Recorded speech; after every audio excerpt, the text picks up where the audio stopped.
to NatRevMD, a podcast where we share tips on optimizing medical billing and improving practice efficiency so you can have the business of your dreams. I'm your host, Dr. Heather Signorelli, founder of NatRevMD. Let's get started.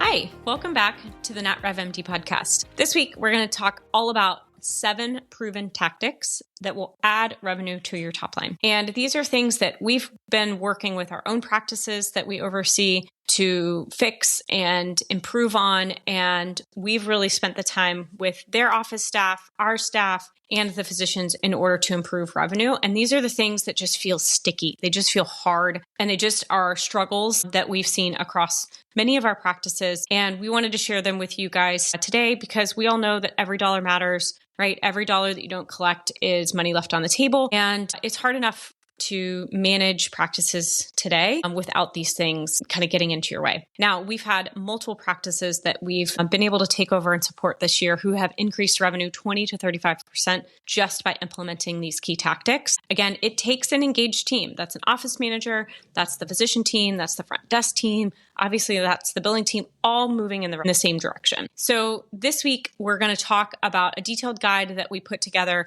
that kind of talks about these operational tactics. It talks about the training and support that you need in order to kind of have these consistent processes. And hopefully, they're helpful to you. We will actually email out this guide as well. So look out for your emails box. And if you aren't on our email subscription, head on over to natrevmd.com and you can head over to the blog and just subscribe. There's a few different places you can subscribe, put your email in, and we'll make sure to get that guide out to everybody. All right, so we're going to talk about those 7 tactics. Again, these are not rocket science. These are not things that I haven't touched on, but in conjunction, if you apply all 7 of these, you will see an increase in revenue in your practice, which is, again, what we're all trying to see. So first and foremost, close your charts. I know this is like basic knowledge, but I'm going to say that closing your charts is hard. And I get it. It's the time, it's the work. If you're not sitting there filling out the charts, you're having to do it afterwards. So really, really critical from a billing perspective to get those charts closed. And I'll say the number one reason for that is because of timely filing denials. Now, some like Medicare have 365 days. Some have shorter than that. But if you're waiting a while to sign those charts out and you have eligibility issues or coordination of benefit issues or coding denials or other things going on, you will result in getting timely filing denials because if there are issues that need to get resolved, and there are, that's just part of billing, and those charts are getting signed out late or close to the timely filing limit, you may get to a situation where the eligibility was incorrect or the insurance was wrong or the codes were wrong. And then when we go to resubmit, sometimes they will say it's past timely filing. And so it just depends on the type of rejection or denial you get on whether or not timely filing limits are extended upon that initial transmission. And so every payer is a little different around this. Highly, highly recommend that you set up a process where charts are signed off within 3 business days. And it just be an expectation that you put across the practice and you get it done. And if that means you spend 2 straight weeks signing out charts at night or on the weekends and just to get caught up, if that means using a virtual assistant or a scribe to help with charts, if that means having your office staff pull a report every week and say, okay, who's behind? I know our team pulls those reports typically on a monthly basis for practices, but really, really important that those things get signed and finished. Obviously, we want to make sure that with surgeries that sometimes you need a little bit more time. 7 days is typically kind of what we're seeing for many of our practices that are surgery. So like I said, really, really important. Sign those charts out, come up with a deadline, communicate it.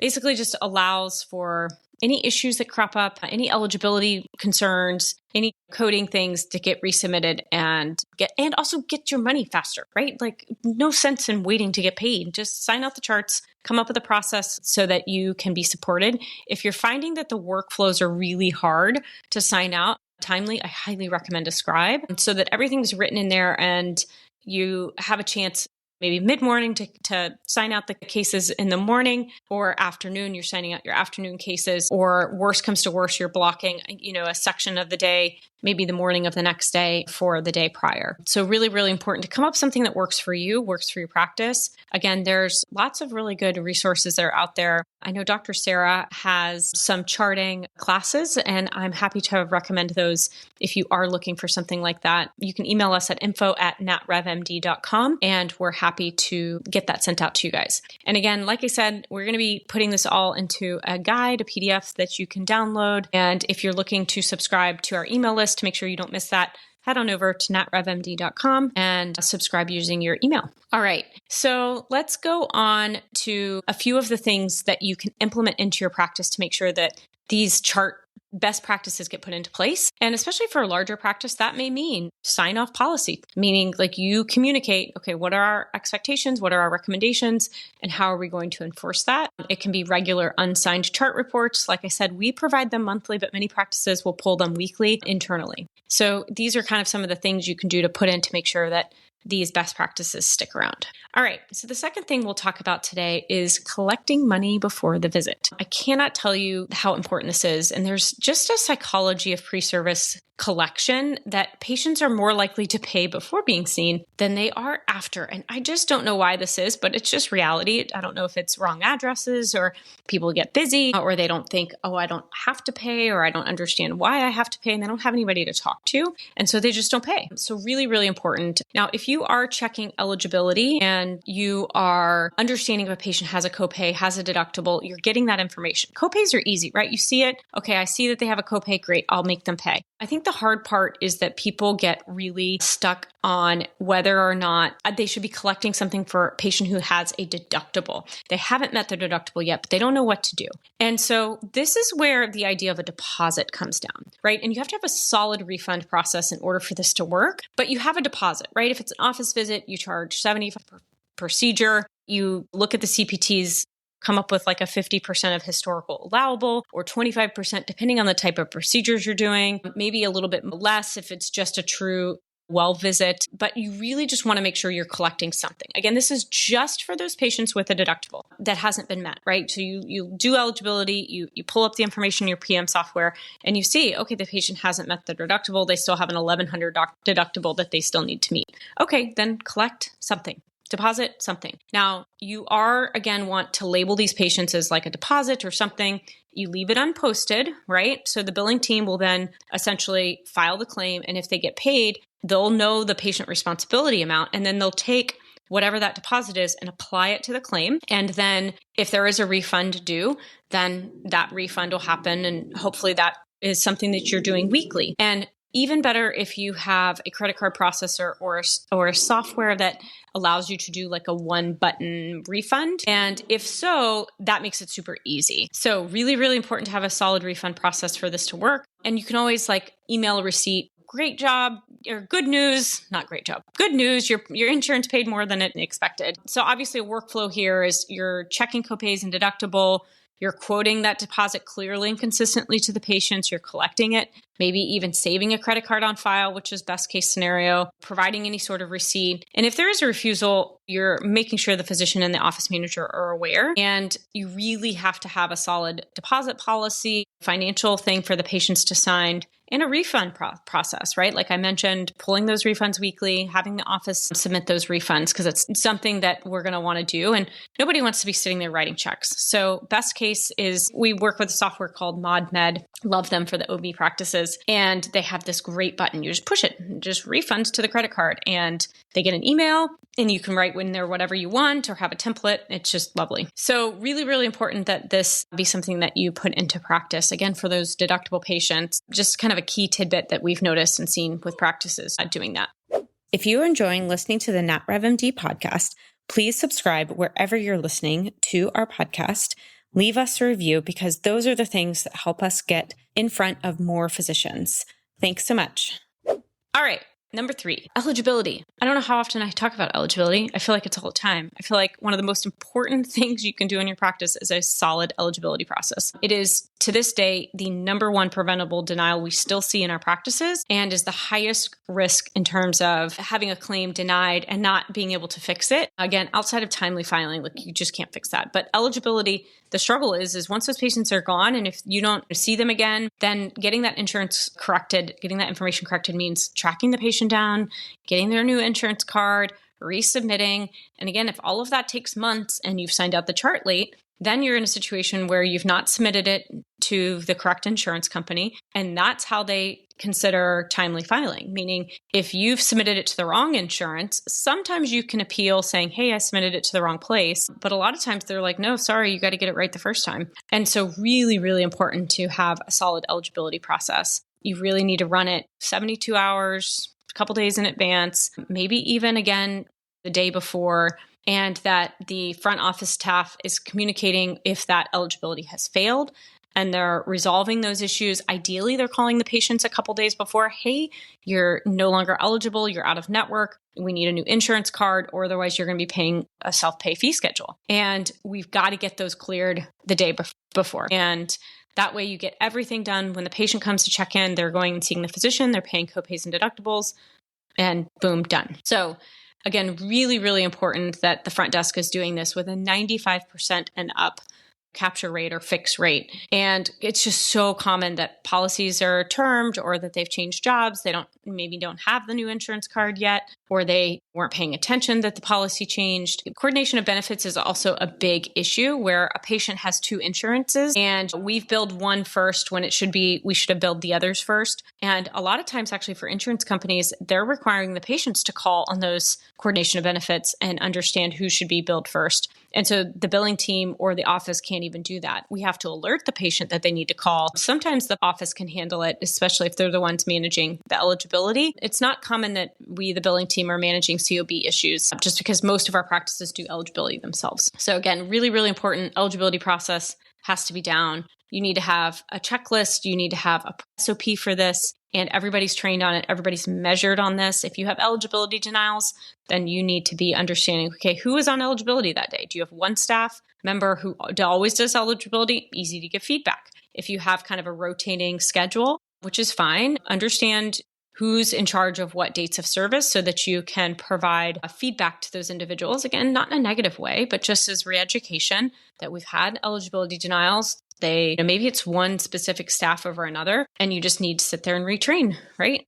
Understand what the practice management software looks like. Understand that they need to be checking portals. They need to be calling patients. Have a step-by-step guide when it comes to addressing these eligibilities. We have actually a whole checklist and policy just related to eligibility and fixing eligibility errors on our school course. So again, head over to natrevmd.com and a billing course, and you can see where to sign up. All right, number 4. This one actually surprised me. Keeping the clearinghouse clean. I think of this as like billing 101. And it's funny the number of practices that we've taken over where the rejections aren't managed in the clearinghouse. And depending on your software, right, they may cross over into the software, or you may be going into the clearinghouse directly and managing the rejections.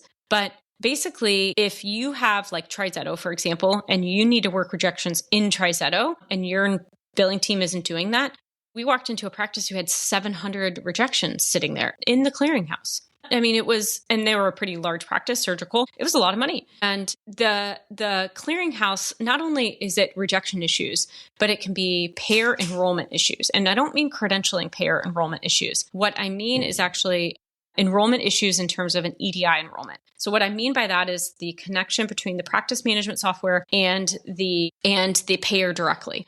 And so if those connections aren't set up correctly, maybe it's not set up at all, maybe it's not set up correctly, maybe it's directed to the wrong payer ID, many different reasons. But if those things aren't caught and managed, you could have claims sitting there and they don't get transmitted at all. You could have rejection sitting there because of eligibility issues that nobody knows about. I mean, the list can go on of what can go on in a clearinghouse. Again, not all softwares have this exact same process, so it's important to work with your billing team. It's important to know that your billing team understands EDI enrollments. And this is like, as somebody who knows RCM fairly well, I know what an EDI enrollment is. I've underestimated just the skill set it takes to manage these EDIs. And there are individuals in our company that know these very well, can do them like with their eyes closed. And then there's others who struggle with it. And again, it's no one's fault. It's just an experience level. It's a level of detail that is necessary. And so really, really make sure your team understands EDI enrollments, because it's not easy to match payer ID mapping, all the different plans, submitter configurations, and then escalating when you do have issues to the right people, and then staying on those escalations so they get resolved. So really, really important that rejections are checked, that you've got a good process around clearinghouse setup and EDI ticketing issues. All right, number 5, really understanding medical necessity and coding denials. We get a lot of denials, and they can go back and forth between the practice if there are coding issues. That's why we've put certified coders on our team. They can review them, give feedback to the physicians if they're struggling. Oftentimes, we don't do the coding. We do for some of our surgical OB practices that we have, but for the most part, our practices do the coding themselves. And so we don't often get involved except when there are lots of coding denials or coding denials for bundled procedures or medical necessity denials. So something I've mentioned before, but something to remind yourself is CMS has a great tool where you can look at the CPT to the ICD-10 code and understand if they meet medical necessity. It's a little harder to find those on the commercial payers, but start with CMS, understand those if you have Medicare, and understand, how to make sure that if your top 10 codes, you understand the ICD-10s that meet medical necessity for those. So again, not rocket science. We all know this.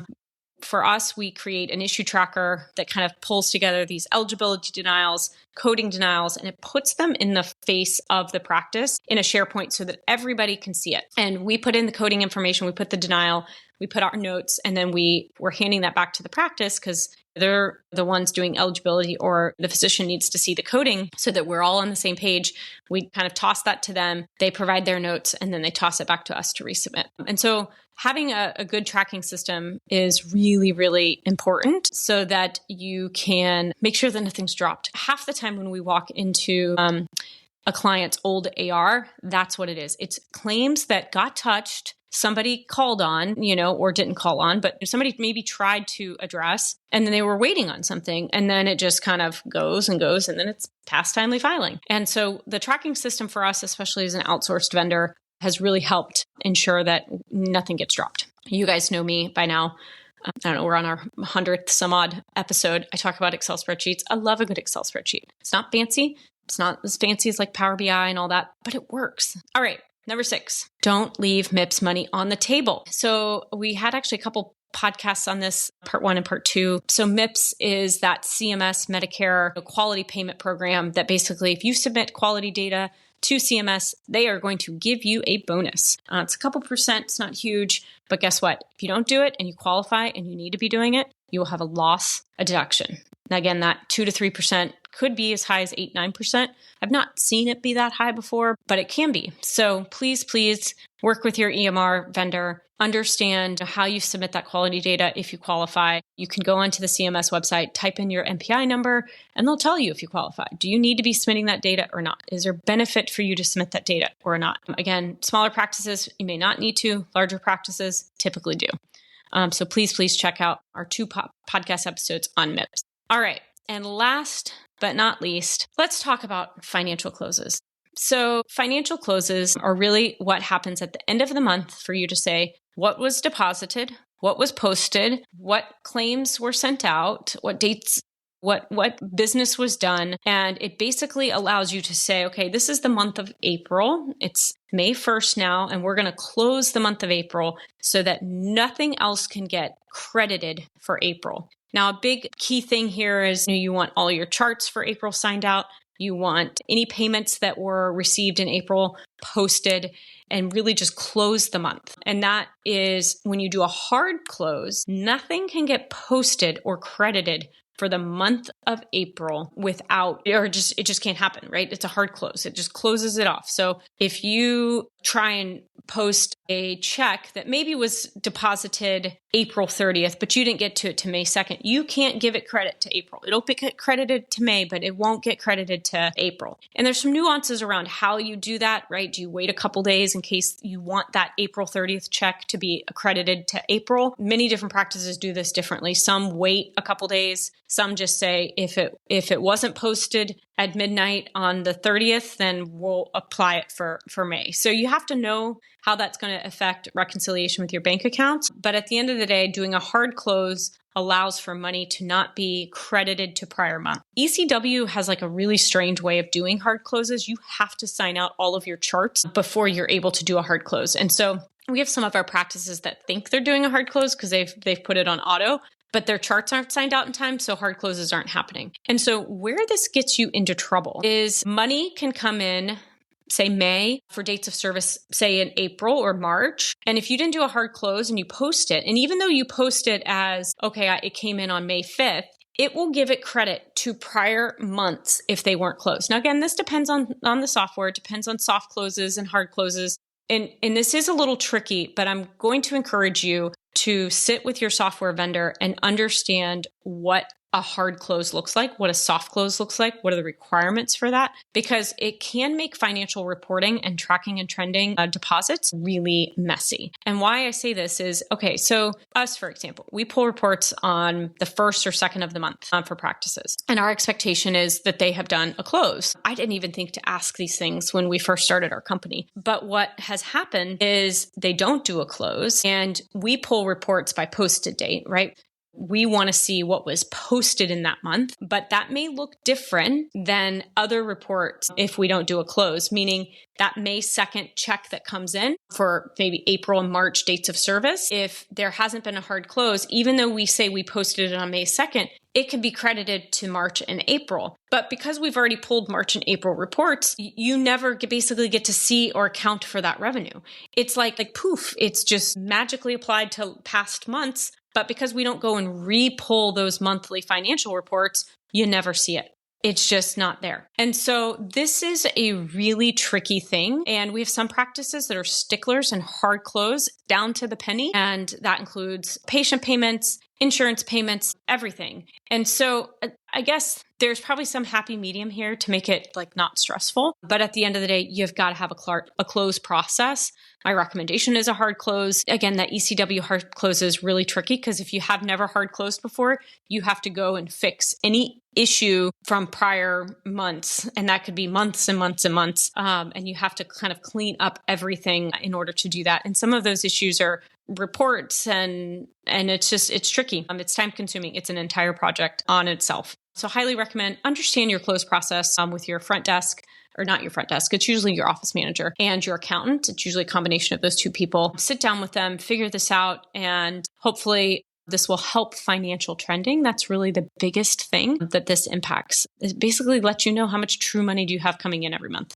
And doesn't credit past months for months or show discrepancies in reports between payments posted and other financial months looking at receipts. So really, really important.